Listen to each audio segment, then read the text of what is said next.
أعوذ بالله من الشيطان الرجيم. بسم الله الرحمن الرحيم. كذبت عاد المرسلين إذ قال لهم أخوهم هود ألا تتقون إني لكم رسول أمين فاتقوا الله وأطيعون وما أسألكم عليه من أجر إن أجري إلا على رب العالمين أتبنون بكل ريع آية تعبثون وتتخذون مصانع لعلكم تخلدون وإذا بطشتم جبارين فاتقوا الله وأطيعون واتقوا الذي أمدكم بما تعلمون أمدكم بأنعام وبنين وجنات وعيون إني أخاف عليكم عذاب يوم عظيم قالوا سواء علينا أوعظت أم لم تكن من الواعظين إن هذا إلا خلق الأولين وما نحن بمعذبين فكذبوه فأهلكناهم إن في ذلك لآية وما كان أكثرهم مؤمنين وإن ربك لهو العزيز الرحيم. اور قوم عاد نے رسولوں کو جھٹلایا جس وقت ان سے ان کے بھائی ہود نے کہا کیا تم نہیں ڈرتے ہو اور بے شک میں تمہارے لیے امانت والا رسول بن کر آیا ہوں. تم اللہ سے ڈرو، میری فرما برداری اختیار کرو اور میں اس پر تم سے کسی اجر کا اور معاوضے کا سوال نہیں کرتا ہوں.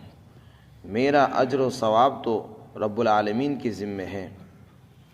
کیا تم ہر اونچی جگہ پر نشانیاں بناتے ہو عبث اور بیکار، اور تم اونچے اونچے محل بناتے ہو تاکہ تم ہمیشہ یہیں پر رہو، اور جب تم پکڑتے ہو تو جابر بن کر پکڑتے ہو.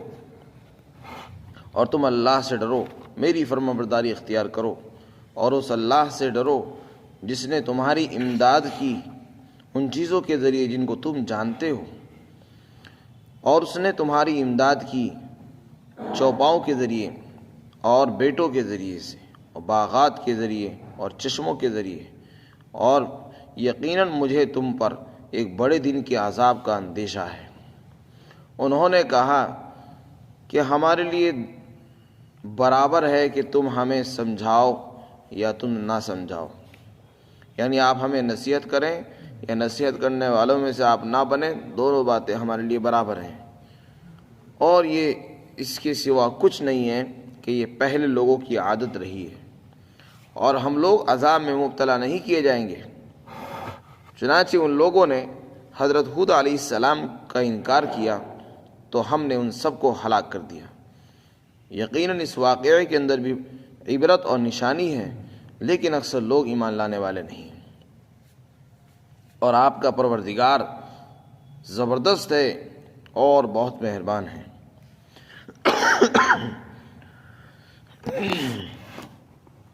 انبیاء اکرام کے واقعات کو اللہ تعالیٰ یہاں سے ذکر فرما رہے ہیں، جیسا کہ اس سے پہلے بھی مختلف صورتوں کے اندر انبیاء اور ان کی قوموں کے واقعات کو اللہ نے ذکر فرمایا، ان کی ہلاکت کے، ان کی تکذیب کے اور عذاب دینے کے قصے اور ان کے مکالمات کو اللہ تعالیٰ بیان فرماتے ہیں.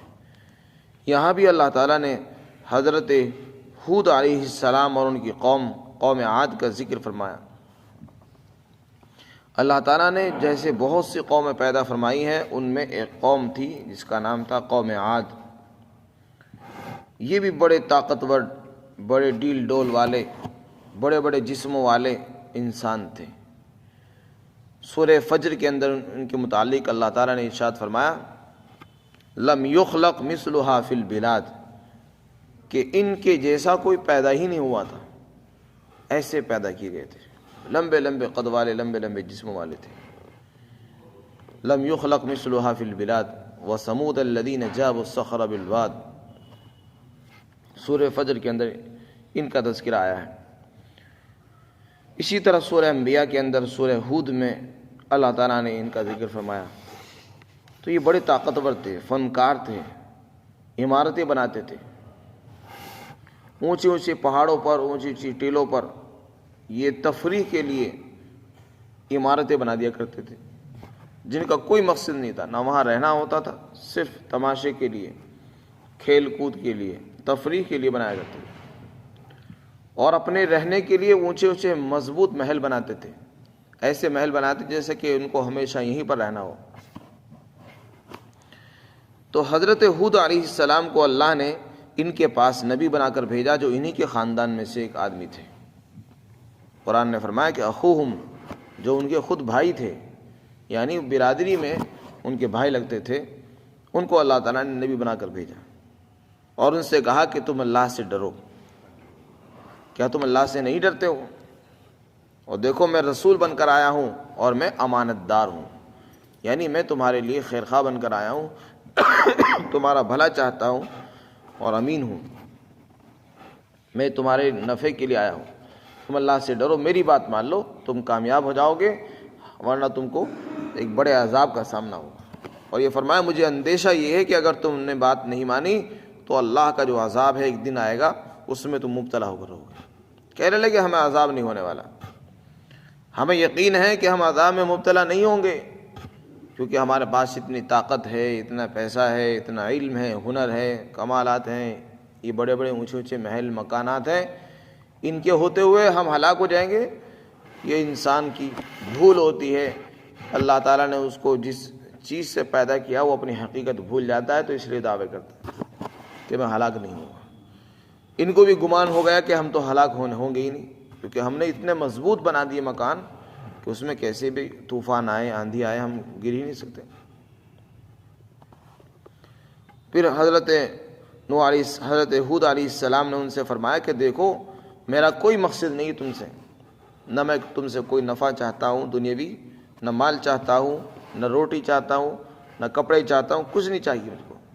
مجھے صرف یہ چاہیے کہ تم ایمان لے آؤ اور ایک اللہ کی عبادت کرو۔ لیکن انہوں نے شرک کو نہیں چھوڑا اور اپنی بات پر اڑے رہے۔ حضرت ہود علیہ السلام نے ان کو کہا کہ دیکھو تم اتنی اونچی اونچی عمارتیں کیوں بناتے ہو؟ خام کا کھیل کے لیے، تماشے کے لیے بناتے ہو، ایسا لگتا ہے کہ تم ہمیشہ یہیں پر رہو گے، اور جب تم کسی کی پکڑ کرتے ہو تو بہت جابر بن کر پکڑتے ہو، یعنی جب کسی پر ظلم کرنے پر آتے تھے، کسی کو پکڑتے تھے تو چھوڑتے نہیں تھے، اس کو یا تو مارتے تھے یا قتل کر دیا کرتے تھے، کسی سے کوئی غلطی ہو گئی تو جابر بن کر اس پر ٹوٹ پڑتے تھے۔ ان کی بطش اور پکڑ بھی مضبوط تھی، یعنی کسی کے بارے میں کوئی رحم دلی ان کے اندر نہیں تھی، بہت زیادہ جابر اور ظالم قوم تھی۔ اسی کو فرمایا وَإِذَا بَطَشْتُمْ جَبَّارِينَ، بہت زیادہ ظالم اور جابر بن کر تم کسی کی گرفت کرتے ہو، تمہارے دلوں میں ذرہ برابر رحم اور نہیں آتا، نہ ارادہ کرتے ہو رحم کا۔ پھر حضرت ہود علیہ السلام نے ان کو اللہ کی نعمتیں یاد دلائی کہ دیکھو تم کچھ نہیں تھے، اس وقت کو یاد کرو، اس ذات نے تمہیں سب کچھ دیا ہے اور اسے تم آج بھول گئے، یہ سب سے بڑی ناشکری ہے۔ ایک وقت وہ تھا تم کچھ نہیں تھے، اللہ نے تمہیں بیٹے دیے، بیٹوں سے تمہارا خاندان بنا، نسلیں بنی گئی اور تمہارا قبیلہ خاندان بن گیا، اور اللہ نے تمہیں باغات دیے، اللہ نے تمہیں کھیتیاں دی، پانی کے لیے چشمے پیدا فرما دیے جس سے تم اپنے باغوں کو سیراب کرتے ہو، کھیتیاں آتی ہیں، پھل آتے ہیں، اس سے تم اپنا کام کر رہے ہو، تمہارے کاروبار چل رہے ہیں، تمہاری معیشت مضبوط کی اللہ نے، بیٹے بھی دیے اور چوپائے بھی دیے اللہ نے۔ جانور اس زمانے کے اندر سواری کا کام دیتے تھے، بوجھ ڈھونے کے لیے، سامان ادھر سے ادھر پہنچانے کے لیے اس زمانے میں جانور کو ہی استعمال کیا جاتا تھا، تو جانور ایک طرح کی سواری بھی تھی، جانور کا گوشت کھایا بھی کرتے تھے، جانور کے اوپر بار برداری، سامان لادنے کا کام بھی کرتے تھے۔ تو اللہ تعالیٰ نے اہم نعمتیں گنوائی ان کو کہ دیکھو تم آج جو اتنے اونچے مقام پر پہنچے ہو، اس کے اندر اللہ کی نعمتوں کا اہم کردار رہا ہے۔ تصور کرو کہ تمہارے پاس جانور نہ ہوتے، تمہارے اولاد نہ ہوتی، تمہارے پاس چشمے پانی نہ ہوتا، تو کیا اتنے بڑے بڑے باغات ہو جاتے تمہارے؟ کیا اتنے بڑے کارخانے تمہارے بن جاتے؟ اتنی اونچی اونچی عمارتیں بن جاتی؟ کہاں سے پیسے آتے؟ یہ سارے جو پیسے تمہارے پاس آئے ہیں یہ سب اللہ کی ان نعمتوں کے نتیجے میں آئے ہیں. اللہ نے تمہیں باغات دیے جس سے تمہاری معیشت مضبوط ہو گئی، اقتصادی اعتبار سے تم اور ترقی کرنے لگے. چوپائے دے دیے، چوپائے گویا کہ تم کو سواری دے دی بہت ساری، سامان کو بھیجنے کے لیے ایک ملک سے دوسرے ملک، ایک علاقے سے دوسرے علاقے تک پہنچانے کے لیے جو تجارت کے لیے اہم کام کرتے ہیں وہ جانور کرتے تھے. تو فرمایا کہ اللہ نے تمہاری مدد کی ہے ایسی چیزوں کے ذریعے جو تم ہی جانتے ہو. وہ کون کون سی آگے اللہ نے کھول دیا ان کو کہ چوپائے ہیں، بیٹے ہیں، باغات ہیں، چشمے ہیں.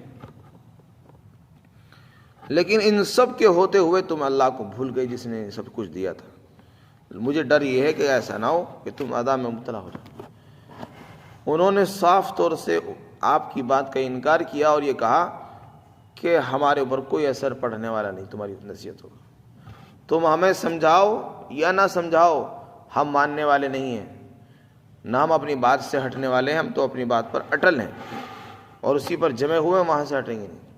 جو صاف طور سے انہوں نے کہہ دیا. یہ وہی کہتا ہے جو ہٹ درم ہوتا ہے، جو ضدی ہوتا ہے اور جس کا مزاج میں سختی ہوتی ہے، وہی یہ الفاظ کہتا ہے. اس سے اندازہ ہوتا ہے کہ وہ کتنے سخت دل اور جابر و ظالم لوگ تھے جو صاف طور سے نبی کو کہہ رہے کہ تم ہمیں سمجھاؤ، تمہارے سمجھانے سے کوئی فرق پڑنے والا نہیں.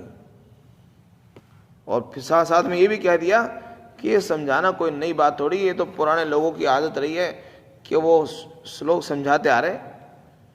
اب اگر آپ سمجھانے لگو کیا ہم تمہارے سمجھانے سے مان لیں گے؟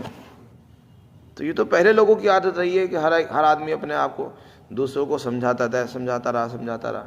تم بھی سمجھا رہے ہو، لہذا ہم تمہارے سمجھانے سے ماننے والے نہیں ہیں. تو اللہ تعالیٰ نے فرمایا اس کے بعد جب انہوں نے انکار کر دیا تو ہم نے ان کو ہلاک کر دیا اور ان کو صفحہ ہستی سے مٹا دیا. اور کس طرح ہلاک کیا؟ اللہ نے ایک آندھی بھیجی، ہوا، ٹھنڈی ہوا ان پر مسلسل چلتی رہی 7 دن تک، 7 راتیں 8 دن تک مسلسل چلتی رہی. وہ 7 راتیں تھی اور 8 دن تک مسلسل ایک آندھی طوفان کی طرح چلتی رہی جس سے وہ سب مر گئے. اور اس طرح گرے پڑے تھے جیسے کہ لمبے لمبے درخت کٹنے کے بعد نیچے گر جاتے ہیں. اس طرح چونکہ وہ لمبے لمبے قد والے تھے تو ایسے معلوم ہو رہا تھا جیسے کہ درخت پڑے ہوں نیچے گرے ہوئے. سب ہلاک ہو گئے، کوئی بھی ان میں سے باقی نہیں رہا. تو فرمایا اس واقعے کے اندر نشانی ہے. اس سے اللہ تعالیٰ سبق دینا چاہتے ہیں ان لوگوں کو جن کے پاس طاقت ہے، معاشی اعتبار سے بھی مضبوط، حکومت بھی ان کے پاس ہے، طاقت بھی ہے، فن بھی ہے، علم بھی ہے، ہنر بھی ہے، سب کچھ ہے، لیکن ان کو گھمنڈ ہے اپنے اوپر اور اپنے خالق اور مالک کو جو بھول گئے ہیں. ایسے لوگوں کے لیے اس واقعے کے اندر عبرت ہے کہ دیکھو جیسے پہلے قوم عاد اللہ کی پکڑ سے نہیں بچ سکی، تم بھی نہیں بچ سکتے ہو. لہذا اللہ کو مان لو، اسی میں ہماری عافیت اور خیر ہے. اللہ تعالیٰ فرماتے ہیں لیکن ان سب کے باوجود بھی اکثر لوگ ایمان نہیں لاتے. اتنا سمجھانے کے باوجود بھی لوگ اتنے بے حس ہو چکے ہیں کہ ان کو آپ سمجھائیں لیکن سمجھنے کو کوئی تیار نہیں. لیکن اللہ تعالیٰ فرماتے ہیں آپ کا پروردگار بہت زبردست ہے، جب پکڑنے پر آئے گا تو چھوڑے گا نہیں. بڑے اقتدار والا ہے اور رحیم بھی اتنا ہی ہے کہ اگر کوئی اس کے دربار میں معافی مانگنا چاہے تو اس کو معاف کرنے کے لیے تیار ہے، اور جب پکڑنے پر آئے گا تو پھر چھوڑے گا نہیں. اس لیے موقع ہے وقت سے پہلے آدمی توبہ کر لے اور اللہ سے توبہ ہی کرتے رہنا چاہیے. معلوم نہیں کس وقت کیا گناہ غلطی ہو جائے اور کس وقت جانے کا وقت آ جائے. اللہ تعالیٰ